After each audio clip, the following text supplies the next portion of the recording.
Hello दोस्तों, मुझे उम्मीद है कि आप सभी अच्छे होंगे। दोस्तों, अब हम एनालिसिस करेंगे निफ्टी 50 का। यहाँ पे आप देखेंगे 15 मिनट का हमने टाइम फ्रेम सिलेक्ट कर रखा है। यहाँ पे आप देखेंगे मैंने दो लेवल मार्क कर रखा है। पहला ये वाला लेवल 16,400। अगर आपने प्रीवियस वाली वीडियो देखी है वहाँ पे इस लेवल का डिटेल में डिस्कशन किया गया है, लेकिन आज फिर हम कुछ बातें इस लेवल की जानेंगे जो आज के हिसाब से इंपॉर्टेंट हो रही है। दूसरा जो यहाँ पे हमें इंपॉर्टेंट लेवल नजर आ रहा है 16,000 का लेवल नजर आ रहा है। यहाँ पे आप देखेंगे यहाँ पे आज 11th को मार्केट ने सपोर्ट भी लिया है। और बात करें 16,400, ये हमारे लिए एक मजबूत रेजिस्टेंस के रूप में बना हुआ है।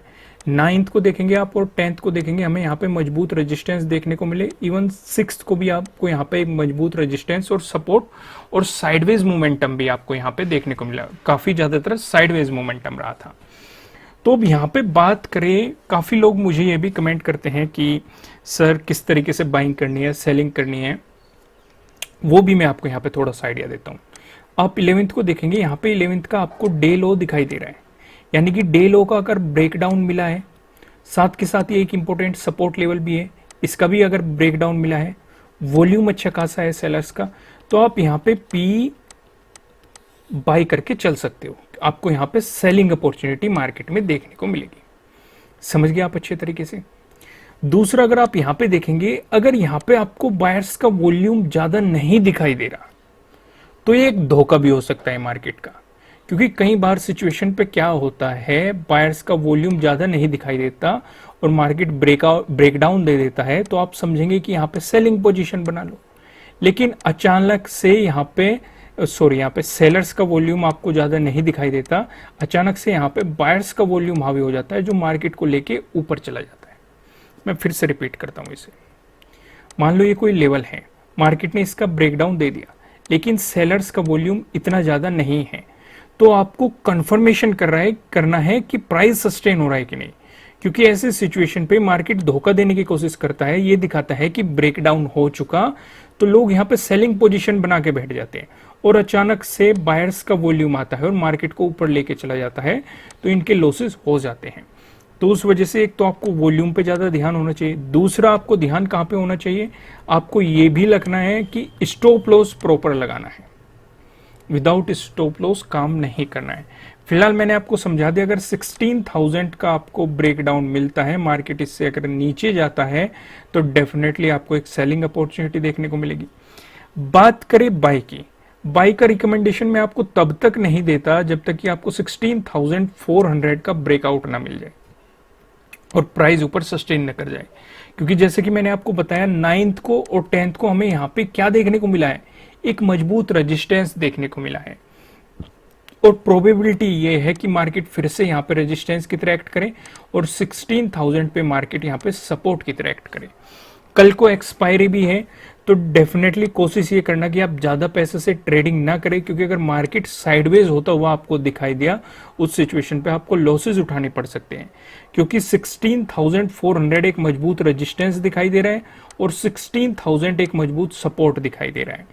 तो अगर आप मार्केट में पोजीशन ही बनाना चाहते हैं तो आप इसके ब्रेकआउट का इंतजार करें या फिर इसके ब्रेकडाउन का इंतजार करें। लेकिन अगर मार्केट में साइडवेज मोमेंटम आगा तो ऐसे मार्केट से हमें दूर रहना है। समझ गए। एक्सपायरी है कल के दिन, तो आपको इसका खासकर ध्यान रखना है। हालांकि अगर आप देखेंगे ये लेवल काफी दूर है, 16,400 और 16,000 भी। आप यहाँ पे देखेंगे, यहाँ पे भी 200 पॉइंट का डिफरेंस है और यहाँ पे भी 200 पॉइंट का डिफरेंस है। लेकिन आपको ये समझाना काफी जरूरी हो जाता है, जिससे कि आप अचानक से अगर वॉल्यूम आता है और आपको अच्छे खासे मोमेंटम मार्केट में देखने को मिलते हैं, तो आप पोजीशन के लिए तैयार रहे, सारी चीजों को अच्छे तरीके से समझ पाए। तो समझ गए आप यहाँ पे अच्छे तरीके से। अब यहाँ पे मैं आपको एक और बात बताना चाहता हूँ। पहले एक ऑब्जर्वेशन कर लेते हैं, 11th को मार्केट ने किस तरीके से परफॉर्म किया। जैसे कि बता चुका मैं, 16,000 पे मार्केट ने सपोर्ट लिया है, जो एक इंपॉर्टेंट लेवल हमें नजर आया है, ये वाला रहेगा 16,200 का। हालांकि अगर आप यहाँ पे देखेंगे, यहाँ पे हमें ब्रेकआउट मिल रहा है, लेकिन अभी भी आपको इसको ब्रेकआउट मान के नहीं चलना है, क्योंकि ये डिपेंड करेगा कल के दिन मार्केट किस तरीके से परफॉर्म करेगा। क्योंकि 10th को भी हमें यहाँ पे सपोर्ट देखने को मिल चुका। जब मार्केट में गिरावट आई थी 16,400 पे, जब मार्केट रेजिस्टेंस की तरह एक्ट करके वापस से गिरावट दिखाई थी, तो 16,200 पे ही हमें सपोर्ट देखने को मिला था। 9th को आप देखेंगे इसी लेवल के आसपास मार्केट में साइडवेज मोमेंटम हमें देखने को मिला था, और एक मजबूत यहाँ पे सपोर्ट भी हमें मार्केट में दिखाई दिया था। तो इसलिए 16,200 पे आपको खासकर नजर रखनी है। अगर आपको इसका ब्रेकआउट मिल गया, जो कि आपको मिला हुआ है, अगर पॉजिटिव वॉल्यूम आके प्राइस ऊपर सस्टेन कर गया तो ये बन जाएगा आपके लिए सपोर्ट। लेकिन अगर आपको मिल गया इसका ब्रेकडाउन तो ये बन जाएगा आपके लिए एक मजबूत रेजिस्टेंस। इस चीज का आपको ध्यान रख के चलना है। अब चलो सीधा चलते हैं नो ट्रेडिंग जोन को समझते हैं।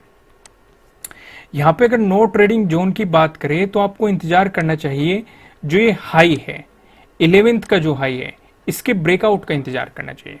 मैं आपको यहीं पे वापस आके समझाता हूं, यहाँ पे आप अच्छे तरीके से समझ पाएंगे। आपको इंतजार करना चाहिए किसके हाई का, यानी कि ये जो 11th का हाई है, इसके ब्रेकआउट का आपको इंतजार करना चाहिए।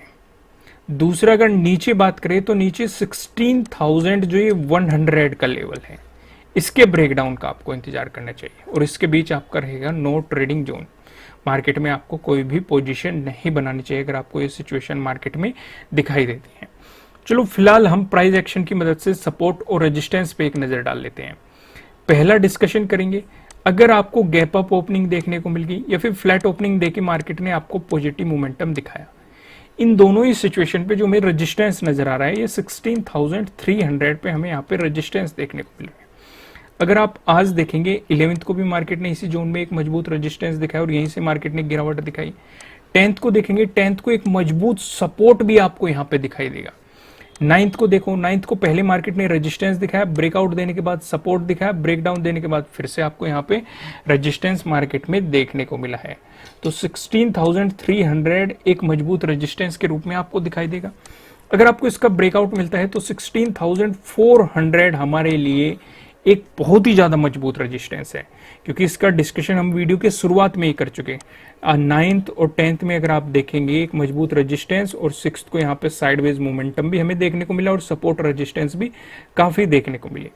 इसलिए मैं आपसे कह रहा हूं कि अगर 16,400 का आपको ब्रेकआउट मिला, उसी के बाद आपको बाइंग पोजीशन के बारे में सोचना है। उससे पहले आपको 16,300 पे भी रेजिस्टेंस नजर आ रहा है, 16,400 पे भी एक मजबूत रेजिस्टेंस यहाँ पे दिखाई दे रहा है। वहीं बात करें अगर आपको गैप डाउन ओपनिंग देखने को मिली या फिर फ्लैट ओपनिंग देके मार्केट ने आपको नेगेटिव मोमेंटम दिखाया, इन दोनों ही सिचुएशन में जो हमें सपोर्ट नजर आ रहा है, ये 16,000 पे हमें सपोर्ट देखने को मिल रहा है। 11th को ही आप देखेंगे यहाँ पे सपोर्ट देखने को मिला। अगर इसका ब्रेकडाउन मिल गया आपको, उस सिचुएशन में आप देखेंगे 15,900 तक के भी लेवल आपको देखने को मिल सकते हैं।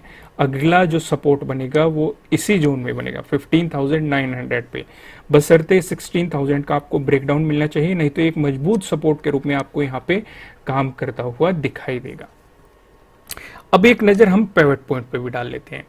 यहाँ पे देखेंगे अगर निफ्टी 50 में आपको पॉजिटिव मोमेंटम देखने को मिल गया, ऐसी स्थिति में जो हमें पहला रेजिस्टेंस नजर आ रहा है ये 16,280 पे देखने को मिल रहा है।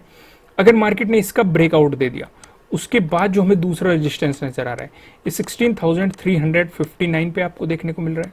अगर आपको इसका भी ब्रेकआउट मिल गया, जो हमें तीसरा रेजिस्टेंस देखने को मिल रहा है ये 16,487 पे आपको देखने को मिल रहा है। वहीं बात करें निफ्टी 50 में आपको देखने को मिला नेगेटिव मोमेंटम, ऐसी स्थिति में जो हमें पहला सपोर्ट नजर आ रहा है ये 16,072 पे आपको दिखाई दे रहा है। अगर इसका ब्रेकडाउन दे दिया, उसके बाद जो हमें दूसरा सपोर्ट दिखाई दे रहा है, दूसरा सपोर्ट बताने से पहले मैं आपको बता दूं किसी भी तरह का ना तो कोई बाय रिकमेंडेशन है, ना ही कोई सेलिंग रिकमेंडेशन है। ये जस्ट एजुकेशनल पर्पज से बनाई गई एनालिसिस वीडियो है। इन्वेस्ट करने से पहले आपको अपनी रिसर्च करनी है, अपने इन्वेस्टर की सलाह लेनी है, क्योंकि प्रॉफिट भी आपको होने वाला है, लॉस की जिम्मेदारी भी आपको अपने आप लेनी है। जो यहाँ पे हमें दूसरा सपोर्ट नजर आ रहा है ये 15,987 पे आपको दिखाई दे रहा है। अगर इसका ब्रेकडाउन हुआ, जो हमें तीसरा सपोर्ट दिखाई दे रहा है ये 15,933 पे आपको तीसरा सपोर्ट यहाँ पे दिखाई दे रहा है। अब एक नजर डालते हैं हम ऑप्शन चेन पे। यहाँ पे आप देखेंगे 12 मई की हमने एक्सपायरी सिलेक्ट कर रखी, यानी कि कल को एक्सपायरी होने वाली है। कॉल की साइड हम देखेंगे रेजिस्टेंस को, पुट की साइड हम देखेंगे सपोर्ट को। रेजिस्टेंस की बात करेंगे तो 16,300 पे आपको एक रेजिस्टेंस नजर आ रहा है, जहां पे आप देखेंगे 60.3 लाख का आपको यहाँ पे ओपन इंटरेस्ट दिखाई दे रहा है। ये लेवल आपके साथ डिस्कस किया गया है। अगर आपको इसका ब्रेकआउट मिलता है फिर आप देखेंगे 16,400, ये लेवल भी आपके साथ डिस्कस किया गया है। यहाँ पे आप देखेंगे 71.1 लाख का आपको यहाँ पे ओपन इंटरेस्ट दिखाई दे रहा है। वहीं बात करें सपोर्ट की तो 16,100 पे आप देखेंगे 29.5 लाख का आपको यहाँ पे ओपन इंटरेस्ट दिखाई दे रहा है। अगर इसका ब्रेकडाउन मिला फिर आप देखेंगे 16,000 पे, जहाँ पे आपको 53.3 लाख का यहाँ पे ओपन इंटरेस्ट दिखाई दे रहा है। 16,000 एक काफी इंपॉर्टेंट लेवल होने वाला है, ये भी हमने आपके साथ डिस्कस किया है। दोस्तों अगर आप अपनी नॉलेज को इंक्रीज करना चाहते हैं तो जल्दी से वेबसाइट पे जाइए। वेबसाइट पे आपको 12th एपिसोड प्रोवाइड करा दिया गया है, जो कि है बुलिश इंगल्फिंग कैंडलस्टिक पैटर्न के बारे में। जैसे कि आप जानते हैं यहाँ पे कैंडलस्टिक पैटर्न से रिलेटेड कोर्स हम आपको प्रोवाइड कर रहे हैं, तो जल्दी से जाइए और वेबसाइट पे विजिट कीजिए। ये फ्री ऑफ कॉस्ट है आपके लिए, और यहाँ पे जाके आप अपनी नॉलेज को इंक्रीज कर सकते हैं। वेबसाइट का लिंक आपको नीचे डिस्क्रिप्शन में मिल जाएगा, आपके स्क्रीन पे भी शो रहा है, आप इसे गूगल में भी सर्च कर सकते हैं। यहाँ पे हम आपको सारी चीजें प्रोवाइड करते हैं स्क्रीनशॉट के साथ, जिससे कि आपको समझने में कोई प्रॉब्लम ना हो। ट्रेड सेटअप आपके साथ डिस्कस किया जाता है, इवन कुछ एग्जाम्पल्स भी आपको दिए जाते हैं, जिससे कि आप चार्ट में इन सारी चीजों को पहचान सके, किस तरीके से पहचान करनी है। सिर्फ इतना ही नहीं, आपको वीडियो भी प्लेस की जाती है, जिससे कि आप वीडियो प्ले करके देख सकते हैं और समझ सकते हैं सारी चीजें को बारीकियों से। ठीक है दोस्तों, चैनल को सब्सक्राइब कीजिएगा, बेल आइकन प्रेस कीजिएगा, वीडियो को लाइक कीजिएगा, कमेंट करके मुझे बताइएगा कि आपको एनालिसिस कैसे लग रहे हैं, आपके लिए कितने हेल्पफुल है। फिर मिलेंगे किसी नेक्स्ट वीडियो में किसी अच्छे कंटेंट के साथ। Thank you.